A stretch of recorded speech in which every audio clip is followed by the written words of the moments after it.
You're listening to The Vale This Week from Bro Radio. I'm Nathan Spackman. On this edition, we'll be joined by Vale of Glamorgan Council leader Lis Burnett to discuss the council's recently announced 18 commitments for the year ahead, including getting the latest on plans for Barry Waterfront and where things stand for the former Wilkinsons Store on Holton Road.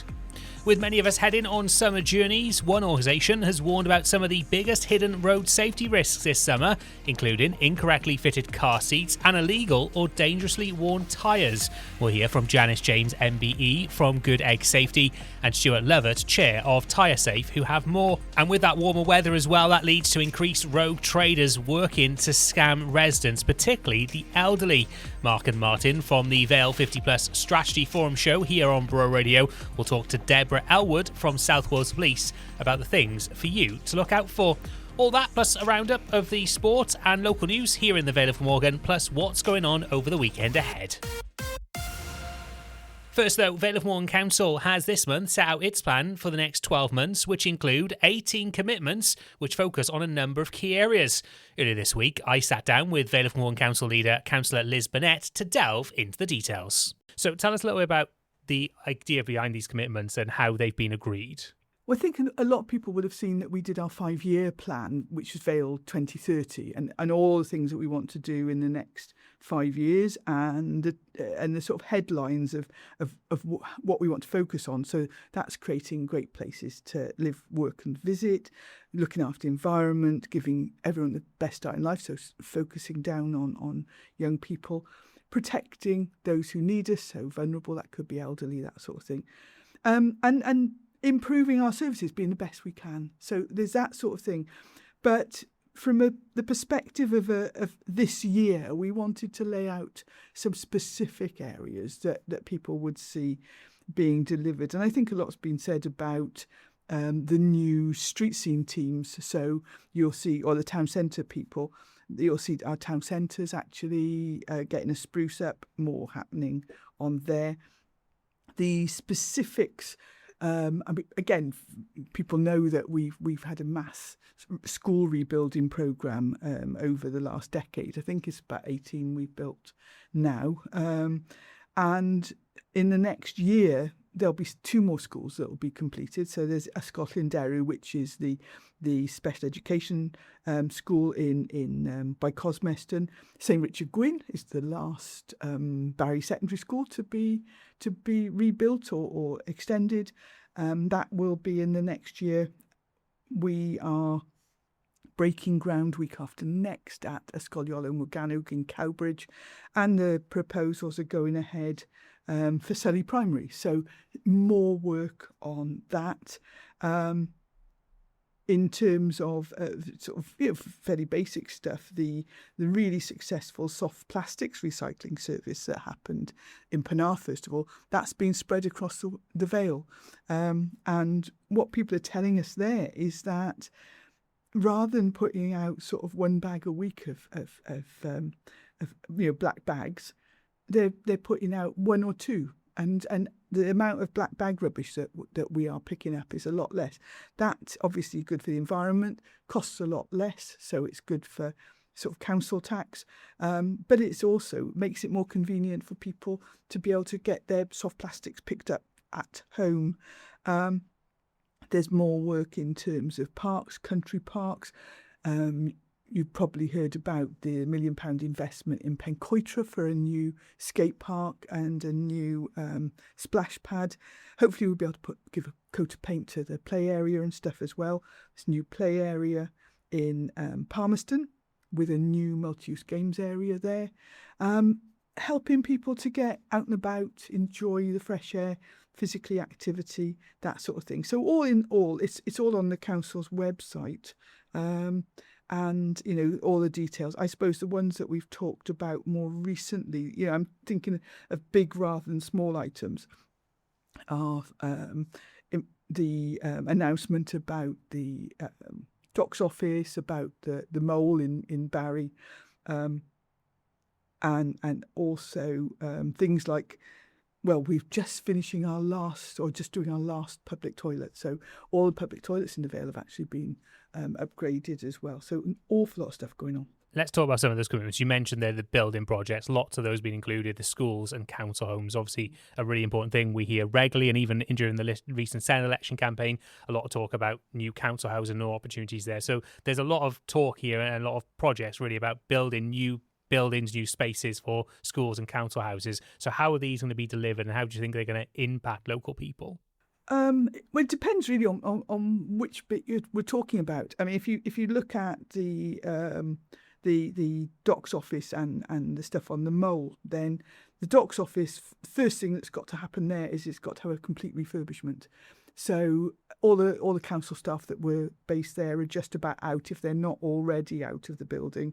Scaffolding will go up, the whole building will be refurbished in terms of sort of, electrics and the whole fabric of the building, because it is a sort of a high level listed building. Before it then changes into a business centre and all the things that go with that. In terms of the mole, the difference with the council rather than a sort of a private developer, say like with the docks office, we built the transport interchange first so that that's already there ready for the docks office to be developed. Similarly with the mole, we are going to build a water sports centre and the infrastructure first. That's the first thing that you will see there. It's probably, I think it's going to take in total about 2 years to get all that done and up and running. And there are going to be parks and stuff on there. Before then, there is a separate housing development of some houses and some flats that are part of a planning application at the moment.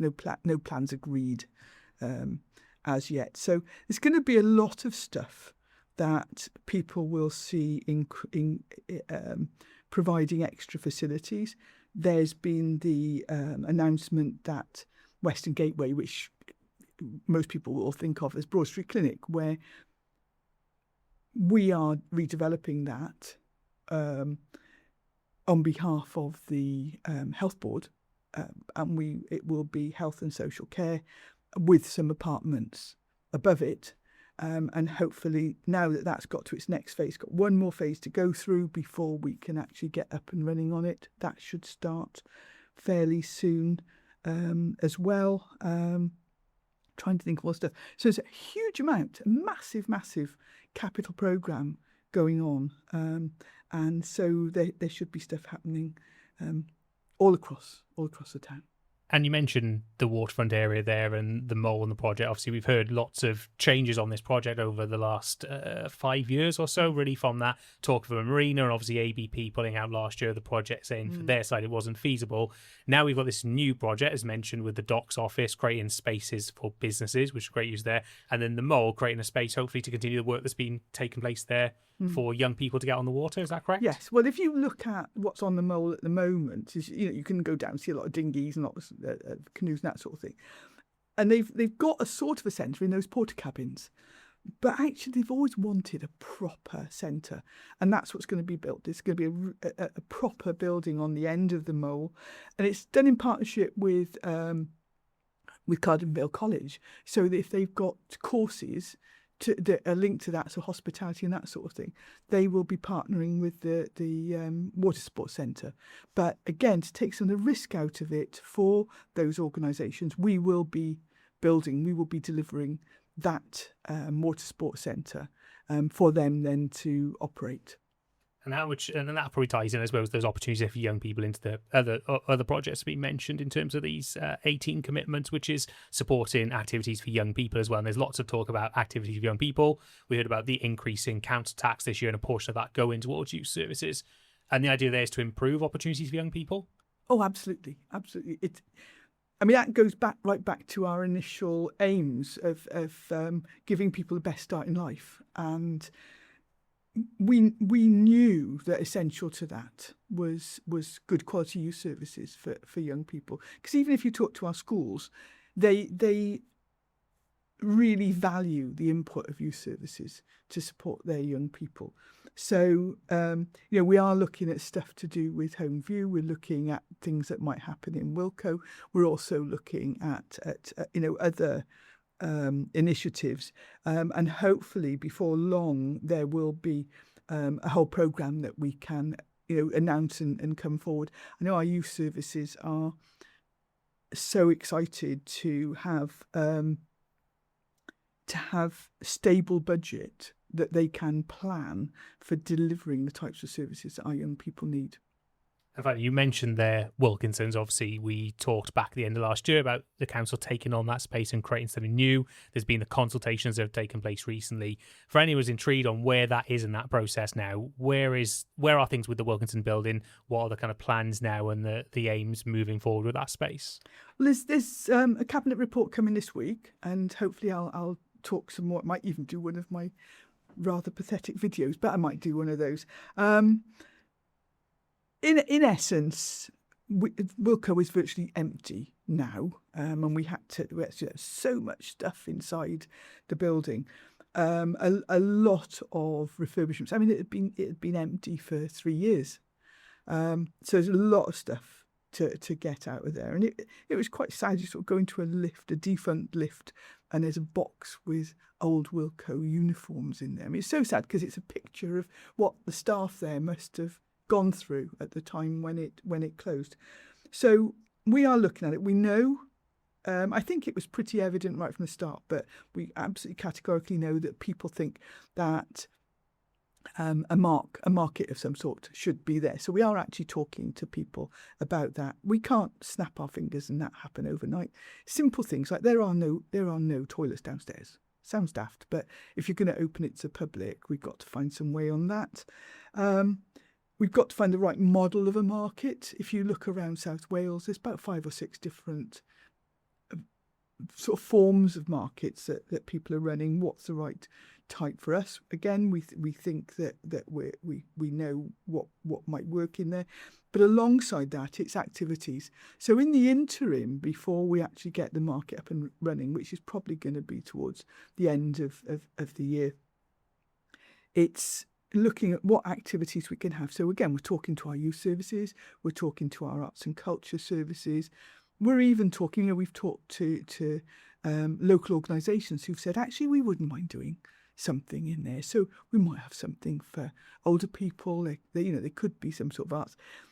What I would actually really like to do once it's safe is just open the doors and let people come in and have a bit of a nose, see what's going on in there, and get an idea of the size of the space, the types of thinking. So as soon as we're able, as soon as as that is safe, that would be one of the things. I actually said, I'll have a table and a desk or something, a chair in there, and be available to have a bit of a chat about what we're thinking. But it is moving forward now, and there'll be more details, as I said, on Thursday. In fact, the cabinet report is already available online, but I'll be talking about it in cabinet on Thursday.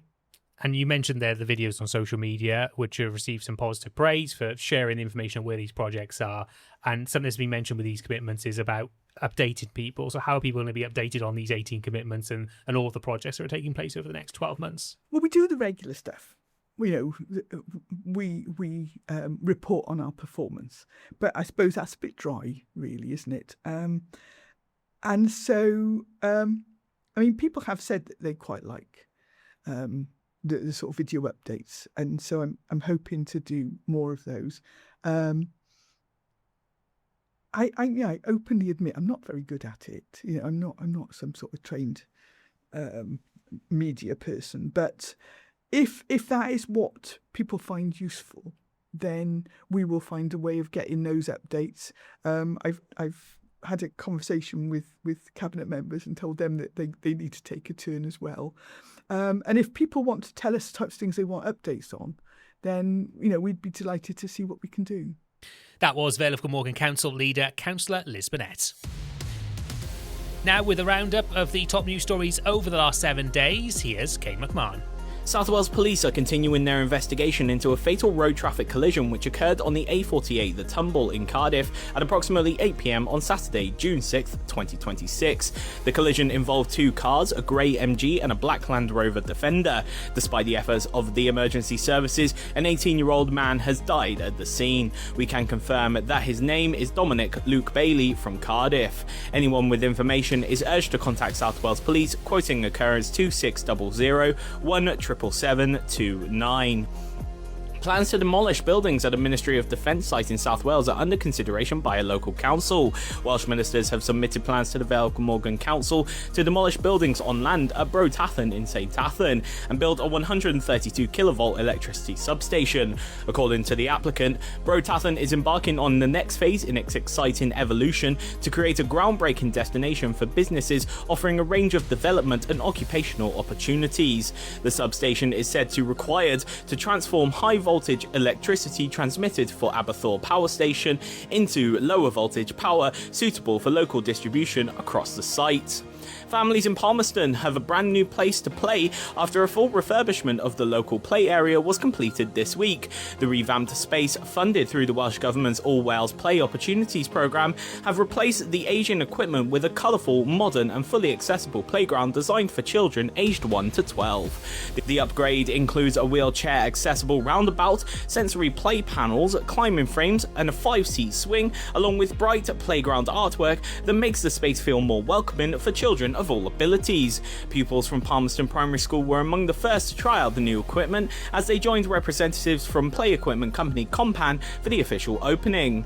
St Athan Community Council has announced an extension to its 2026 Children's Art Competition. The deadline has now been pushed to the end of June, giving families and schools several more weeks to submit entries. The winning artwork will be transformed into a permanent feature on the bus shelter near Four Cross Garage, a high-profile spot passed daily by residents, visitors and school children. And finally, a community-led planting day at Victoria Park has brought together residents of all ages after volunteers stepped in to save the park's flower beds from going unplanted this year.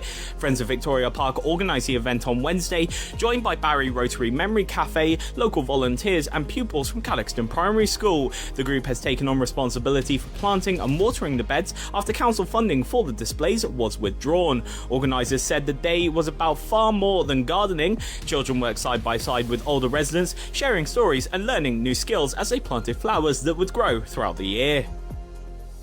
You're listening to The Vale This Week. Now, summer is fast approaching with many families planning for summer journeys. An organisation has warned about some of the biggest hidden road safety risks this summer. They include incorrectly fitted child car seats and illegal or dangerously worn tyres. They say that more than 60% of child car seats checked were incorrectly fitted or incompatible, whilst nearly 2 in 5 UK vehicles are running on illegal tyres or tyres close to the legal limit. Janis James MBE from Good Egg Safety and Stuart Lovatt, chair of TyreSafe, have more. The principal reason is the core message. Your car seat protects you if you're involved in a crash, and the tyres can help you from being involved in a crash in the first place. It's all about prevention. As Stuart says, at the end of the day, the government has embraced what's called the safe system, and it's about adding extra layers of protection. So from the child's point of view, we need to make sure the child's in a suitable seat that's correctly fitted to child and car. And then obviously there's no point being in a correctly fitted child seat if you've got bad tyres. So it's given protection inside and outside the vehicle. Tyres are something most drivers barely think about. Why are they so routinely overlooked? This is the question that we've been asking ourselves as a charity for 20 years. I think it's just the fact that people just automatically expect that the car nowadays will tell them when there is something wrong. You expect one of these warning lights to come on. But of course, the tyres are still, and will be for some considerable time, one of the elements of the car which is still reliant on the driver or the owner making a physical check. We do know that 1 in 4 adults and 3 out of 5 young people say they've never checked the tyres, and this is what we campaign for, to raise awareness and to help prevent incidents in the first place. Good Egg Safety has carried out nearly 46,000 checks nationwide. What are you consistently seeing when you check family cars on the ground? The common themes are that we find about 20-30% are actually either slack harness or slack seatbelts. Some will vary depending on how slack they are, but with a very slack harness, in a collision, your child is at risk of being ejected from the seat. So it's really serious, and we encourage parents to pull the harness tight.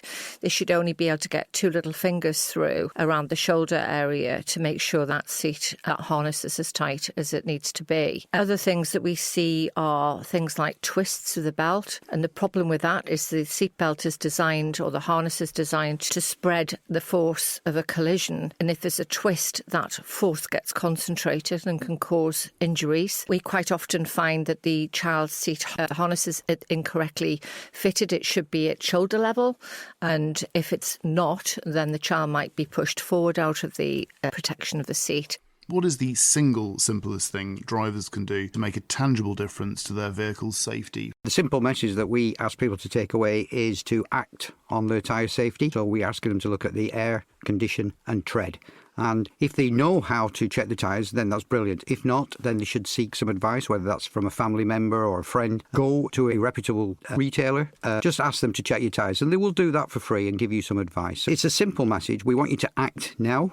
Air conditioned tread, because this will help to prevent many incidents and also will reduce the cost of motoring by not using excess fuel. I think when we start off, I was the mother 25 years ago whose child went sideways around roundabouts. So we never judge parents. It can be a minefield. Not every seat will fit every car and not every seat will fit every child. So it's really important, firstly, that you get the right seat for the right vehicles, and not just the vehicle, the primary vehicle. The seat needs to fit any other vehicle that the seat will be used in. So it could be mum and dad's car, could be a childminder's car, could be granny's car.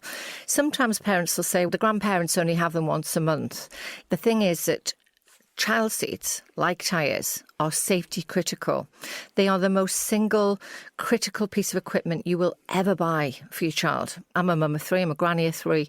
Keeping kids safe is a passion, and you have to make sure that it's the right seat for the right car and then correctly fitted. What would you say is the biggest mistake parents are making with child seats? I think the biggest mistake that we see is that parents understandably, actually, assume that if the seat has passed the test, then it just comes down to budget and aesthetics, whereas nothing could be further from the truth.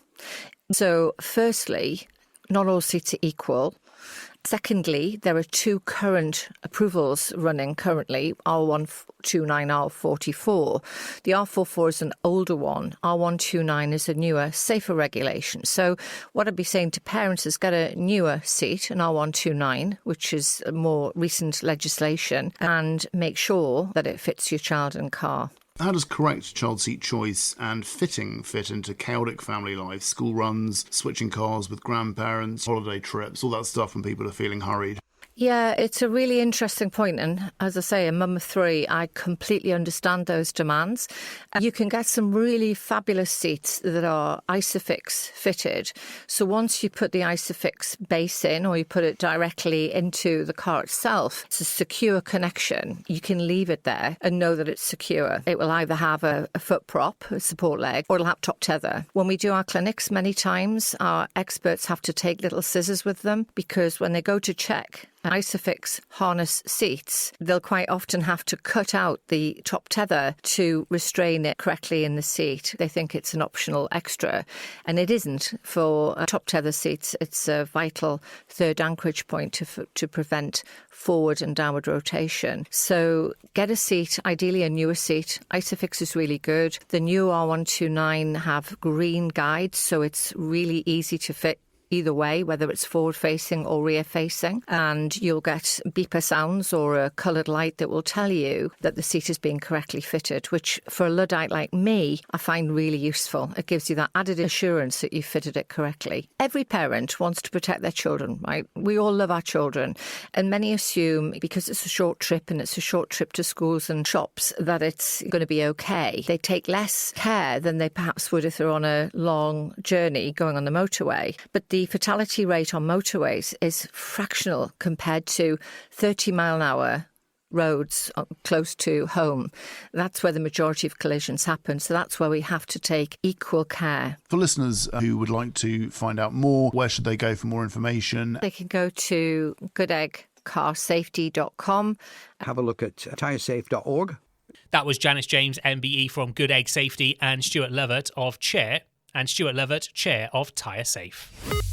Now, with a roundup of the week's local sport, here is Mike Fowler. Starting with football, and last night Wales Women's World Cup qualifying for the 2027 Brazil World Cup was still going on with a 3-1 victory against the Czech Republic. So that follows their 1-1 draw on Friday against Montenegro, and that means that Wales then top the group. So it gives them a slightly easier run through the playoffs to get to Brazil 2027.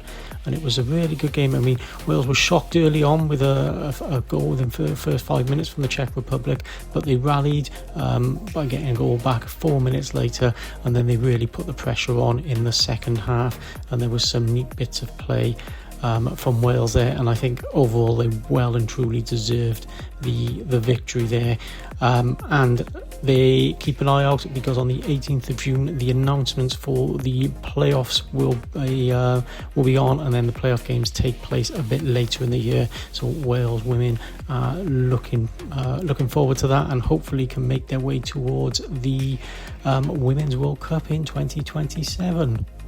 Also sticking with football a little bit closer to home, and Island Marine FC, they're embarking on a fundraising campaign where they're looking at raising £20,000 towards getting the lease of the Maslin Park where they play from, and also to improve the facilities for the teams that they've got playing under them there. And this club was founded in 1993, and it's home to 18 teams ranging from under 5s all the way up to senior squads. So it's been going for a little over 30 years now, and they're trying to just make upgrades and changes there. So it'll be a crucial step if they can get the £20,000 fundraising that they need to upgrade essential pit works, refurbish changing rooms, add pitch barriers, removable dugouts, and some secure storage. And it all starts off with the under-13s team, and they've set themselves a massive target of collectively running 3,300 kilometres between now and the 1st of September, and they hope to raise £3,300 towards the target there. And if you want any more information on that, you can find that out on social media. Just search for Island Marine FC, or you can go on the Bro Radio News room where there's the full story and the GoFund page on there.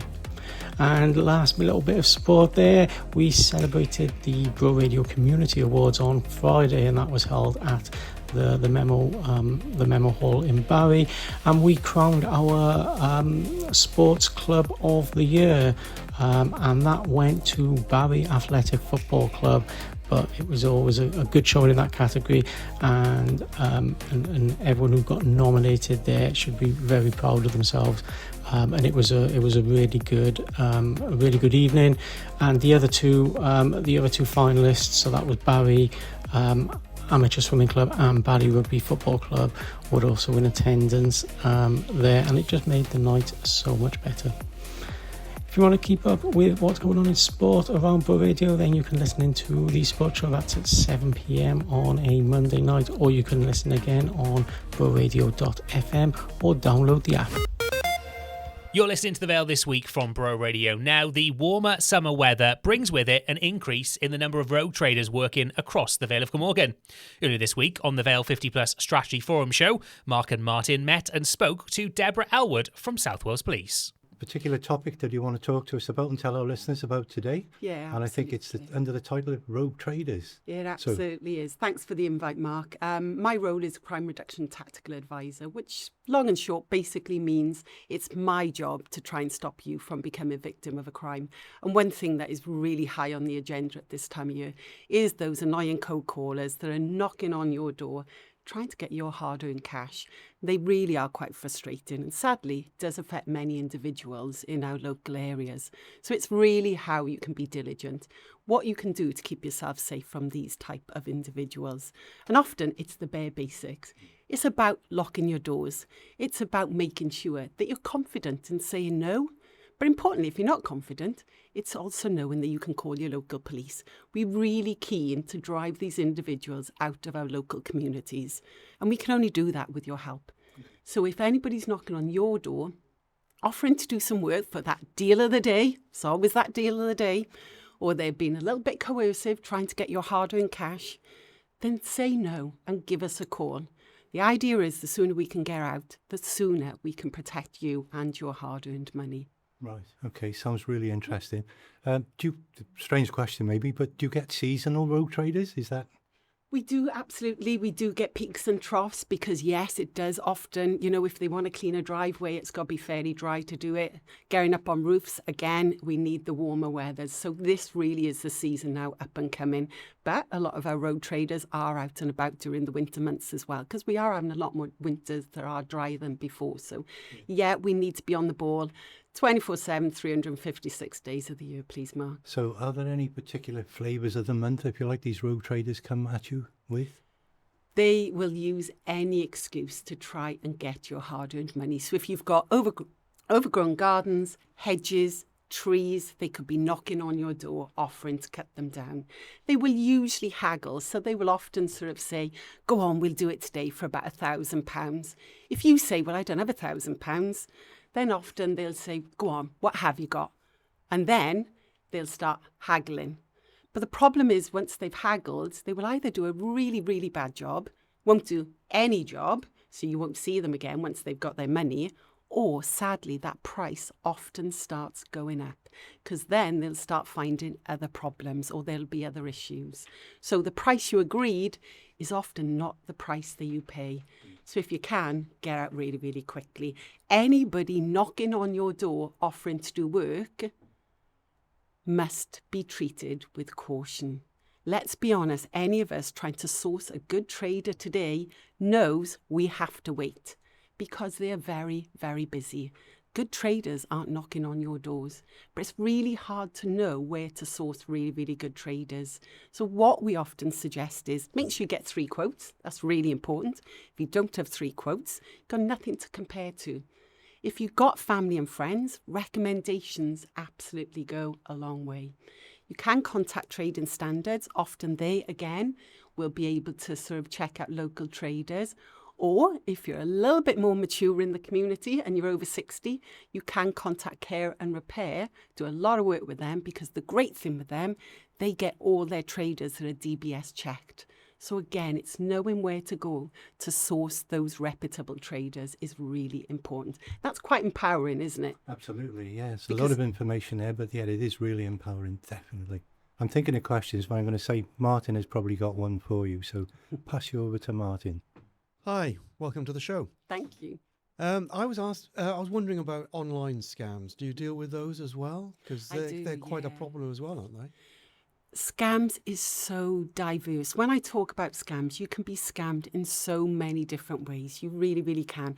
At the minute, I'm talking about those cold callers that are scamming you out of your hard-earned money on your doorstep. But we have to be open-minded to the other forms of scams that are taking place today, whether that's over the phone, whether it's through your laptop, online banking, online shopping. And fortunately, it's very, very diverse. And we could literally spend all day on each and every individual topic because the preventative measures differ. So say, for example, you have lots and lots of scam calls and you do. Often people would just put the phone down and say, well, I knew it was a scam.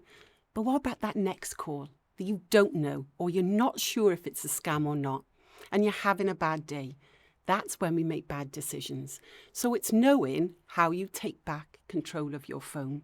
So the same as if it was a road trader, how you take back control of your doorstep. And it's exactly the same with over the phone, how you take back control of your phone. And it's the same as the internet. It's your passwords. How do you protect those passwords? Are they really good passwords? Do we know? Have you ever heard of the website called Have You Been Punned? It's a really good website to go checking out. If you put in your email address, it will tell you if that email address, sadly, has been spotted on the dark web. So there is some really good information. It's knowing where to go, and South Wales Police website is a valuable source of information. And we encourage people to get in touch with their local crime reduction advisor, like myself. The force has lots of them dotted around the place, as well as your local neighbourhood policing teams. They're equally informed on how to protect you from becoming a victim of a scam. Absolutely. Thank you. Great question, Martin. I mean, Martin's our website guru for the forum, so that's the question I anticipated. Thank you very much. The only thing that crosses my mind, we've got a lot of older listeners, obviously, and people who don't, particularly like me a lot, I suppose, are great with digital things like laptops and computers, so they rely on literally opening a door face-to-face. So obviously ID is important as well, isn't it? It is. You know, looking for ID or asking for ID, like I'm looking at your badge now, that kind of thing. So anybody who is cold calling at your door needs to be treated with caution. And sometimes even the most reputable of organisations might not be acting appropriately. So they might be that pushy salesperson. And that actually, there is an offence. How many of us have got no cold callers stickers up and people are still knocking on their doors?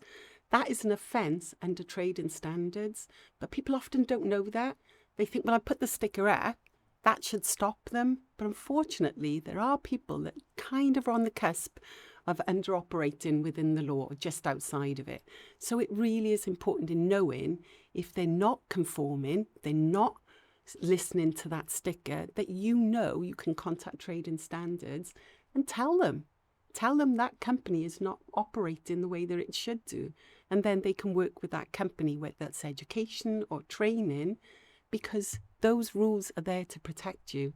And that sticker is that first rule of defence. yeah, it's so much detail and information, isn't it, and knowledge that people need. So we could talk all day, but we're not going to do that. I did say we could. So is there any contact information that you can give to the listeners that they can, get hold of you or the police? Absolutely. If somebody is knocking on your door and you're concerned, that is an immediate 999. Please absolutely be confident in making that call, and that call will be treated seriously. If somebody has knocked on your door and left the area and you have not provided any personal bank details, then that would be a 101.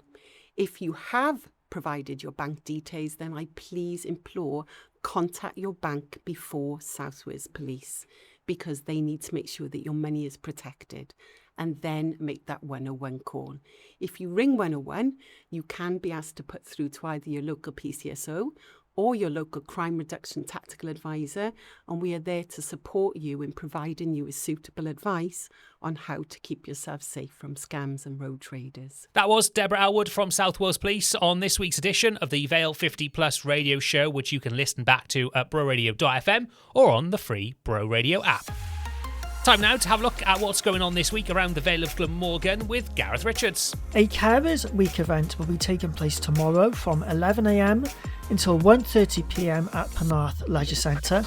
Unpaid carers and members of the public are invited to attend. The event is free and there will be complimentary afternoon tea for unpaid carers. To attend, you will need to register your interest by calling 02920 873 419, where you can also find out about local support and services, and also connect with organisations across Cardiff and the Vale. With Music in Mind are holding a free open day at their regular Barry singing group tomorrow. You are invited for a fun morning of group singing, friendship, refreshments, games, and the debut performance of the new Friendship Community Choir, Cor O'i Galon. The event will celebrate Age Without Limits Day and runs from 10:30 until 12:30 p.m. at Margaret Alexander Community Centre on Jenner Road in Barry. Visit With Music in Mind on Facebook for further details. This Friday will see the Spectrum Singers celebrating 25 years beside the sea at Penarth Pier Pavilion. Bask in a glittering mix of genres in contemporary choral compositions, close harmony jazz, doo-wop and barbershop, all sung a cappella. The event will run from 7:30 until 10 p.m. Tickets are priced at £12 for adults and under 18s go for £6. For further details, visit ticketsource.com/Spectrum Singers. On Friday, All Saints Primary School in Barry are celebrating 40 years of the school with a summer fair. You can expect a football shootout, a raffle, teddy tombola, a bouncy castle, a barbecue and a tuck shop, as well as stalls from the Year 6 pupils, and also a special performance from Barry Male Voice Choir, taking place at All Saints Primary in Barry on Friday from 3:30 p.m. and entry is free and all are welcome. On Saturday, as part of the National Gardens Scheme Open Day, T Haven Children's Hospice are making their beautiful gardens available to the general public. It's a rare chance to experience a place that means so much to the children and families that T Haven support. The gardens at Hayes Road in Sully will be open from 10 a.m. until 2 p.m. An entry is £5 for adults whilst children go free. Spaces are limited, so book early to secure your place, and for further details, see T Haven Children's Hospice on Facebook. Old Pens RFC are hosting their annual Rugby Sevens tournament on Saturday at Court Eville Playing Fields on St Mark's Road in Penarth. Entry is £5 and the action kicks off from 12:30 p.m, with finals taking place at 6 p.m. This year's tournament features both men's and women's rugby sevens, with teams from across the region competing throughout the day in a fast-paced festival of rugby. For further details, see Old Penarthians RFC on Facebook. And finally, Barry Town United AFC Clubhouse proudly presents the Valley Boys at the Jenner Suite on Saturday, a tribute show featuring the music of Frankie Valli and the Four Seasons. The evening starts at 7 p.m, with tickets at £10 each and are available from the Jenner Park Clubhouse. A raffle and auction will take place on the night as well, and all proceeds raised go to Velindre Cancer Centre. For further details, see Barry Town United on Facebook. And that was the Vale this week from Bro Radio. As always, if you've got a story to share, get in touch with us via email to news@broradio.fm. You can also hear the show on air each Wednesday from 7, or search for the Vale this week where you get your podcasts.